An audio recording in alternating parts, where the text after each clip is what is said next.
Morning, everybody. I hope we're staying safe and somewhat warm. We're kind of trying to brave the elements today, a little bit if we can, and see if we can get a practice in and get it sorted out, but without our players having to drive too much in this stuff. So the great ones adjust as we were kind of talking about the other day, and we'll get it figured out. Yeah, other than that, again, still proud of the week.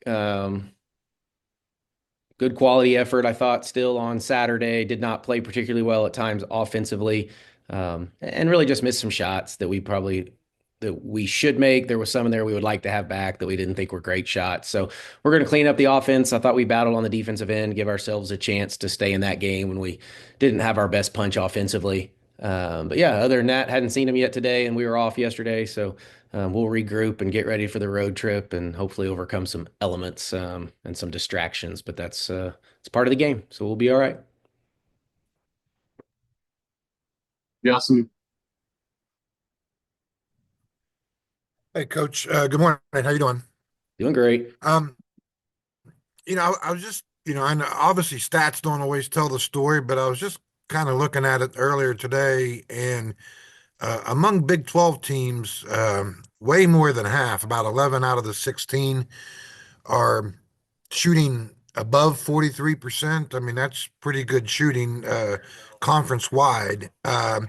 So how much more of a stress does that put on defense and in terms of every night? I mean, you might be relying more on your defense this year than you had to last year, Yeah, even. I think at times I just think the league has really quality players, and I just think once you get into, at this level and these power forward leagues, when you make mistakes defensively, there's players all over the floor that can make you pay for making those mistakes. So they do put an emphasis on it, and we do have some dynamic, post players. And I was even watching Iowa State and Utah a little bit, last night. And, like they got a post kid that's pretty good and they stretch you and put shooters all around them and they run good stuff. And we have great coaches who can pick on certain matchups. So, yeah, like you have to be dialed in. I think we'll still get better offensively as the year goes.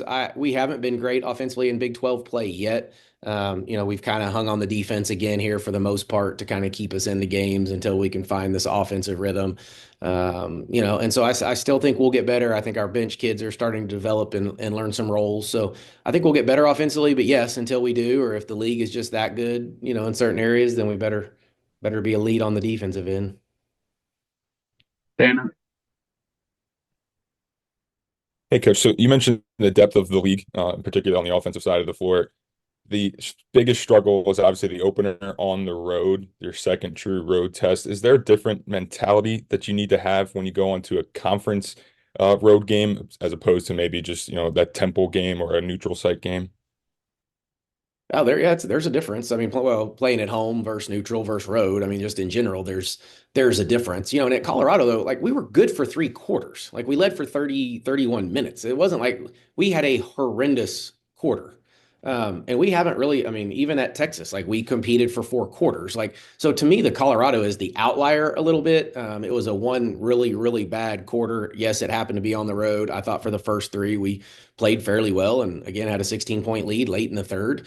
So we did enough, and I thought the mindset was great, and our preparation was great. But yeah, now we get to go on the road for 2 more, and so we're going to learn more about our group and see if we prepare the right way and have the right mindset when we get on the road. But yeah, it's definitely a different feel when you're on the road versus being at home. Go. Mark, the schedule was kind of unique in the first month. You had a lot of games, not so much in December, but now you're getting to a point where you've got 2 home games, 2 road games, and there's a rhythm and a routine to it. Is there value in that for the next month and a half, you're basically going to have 2 at home, 2 on the road, and can kind of get in a usual rhythm?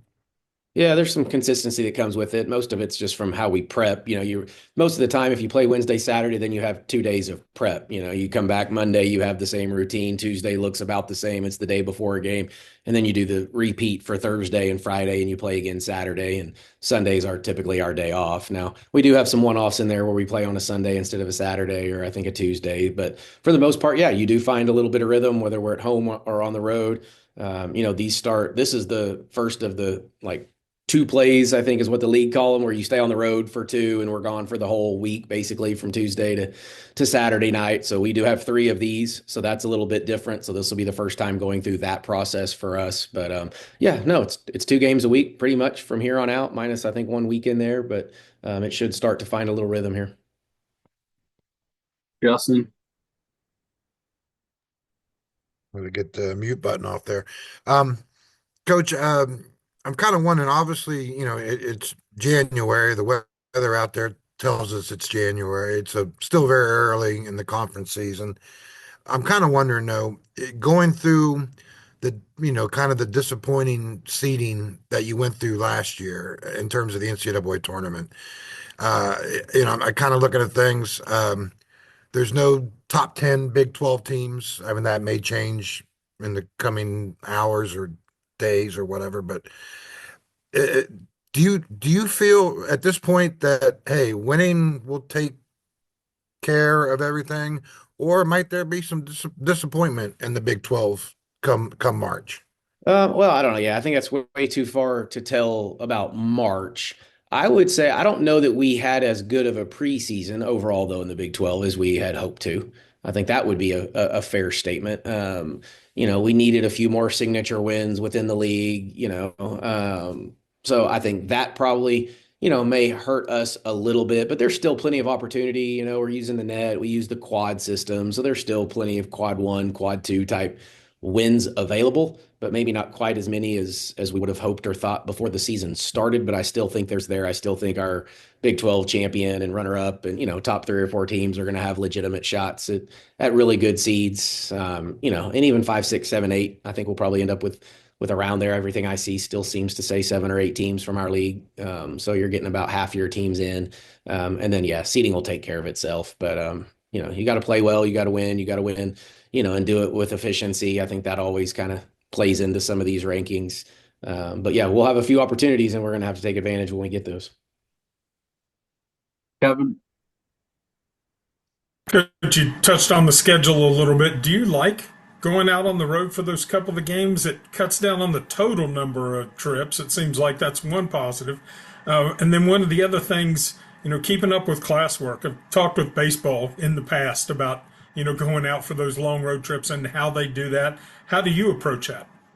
Yeah, I mean, well, this one obviously we're not in school, so this one slides from that standpoint. So we dodge one with this road trip. I mean, yeah, probably like them just because it avoids the back and forth, of multiple road trips, coming home and then getting on another plane. So I like it from that standpoint. We haven't had three yet though. We do have three this year. So by the third one, I might not like it as much as I do when you only have one or two of those trips. You can probably manage those a little bit better. But I know, in the past, that's kind of been, West Virginia being the geographical outlier. We had asked for those in the past, just to do that. And, now we have a few more geographical outliers in this league, the way it's set up. So I think there's more teams doing it now. And so, yeah, last year it was okay. It was fine. I thought we did a pretty good job of keeping them interested. As far as the classes are concerned, our kids do a pretty good job, honestly, in the classroom. A lot of times we'll take some, maybe an academic person with us. And so we'll, do the study halls while we're on the road and just build it in. Just like if they were here, we can have class in the morning a little bit. And some of them have online classes, so they can still take those with them on the road, essentially. So I think the way it works out now with all of the amount of online stuff we do or hybrid type classes, we probably don't miss as much as we did when everybody was in person. Tanner. Coach, Texas Tech coming up, they run a lot of guards in their lineups, but their guards have a lot of size. Is there some kind of difference or challenge in that you guys face? Is there a team that you've played that you could almost kind of compare them to?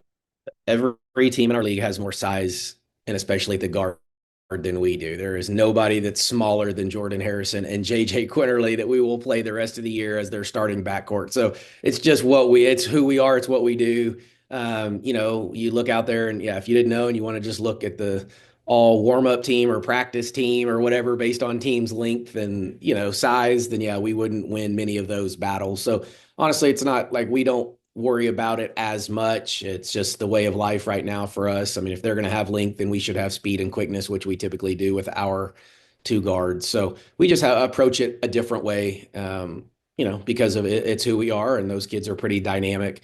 But Tech does have some really good guard play right now. Maupin and Shavers are really, really good and playing at a pretty high level, the best that I've ever seen them. And so, it's similar to Tech. We've had some battles there. Coach Gerlich and I have battled even back to the D2 days. So we've played quite a bit against each other. So there is some familiarity there. They look a little different than they did a year ago. They've been a lot of high-low in some years, and not that they're still not at times, but they also are four guards and shoot it and stretch you, and they do have some size at the guard position for sure. Justin.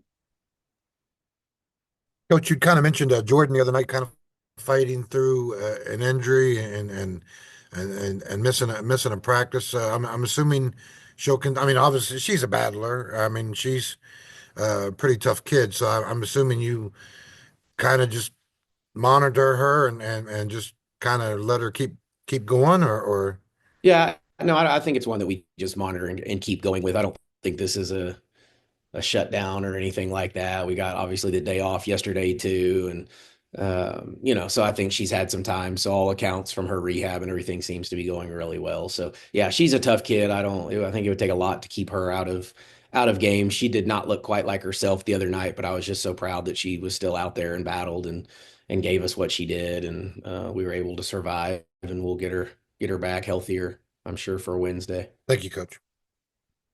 Any more questions?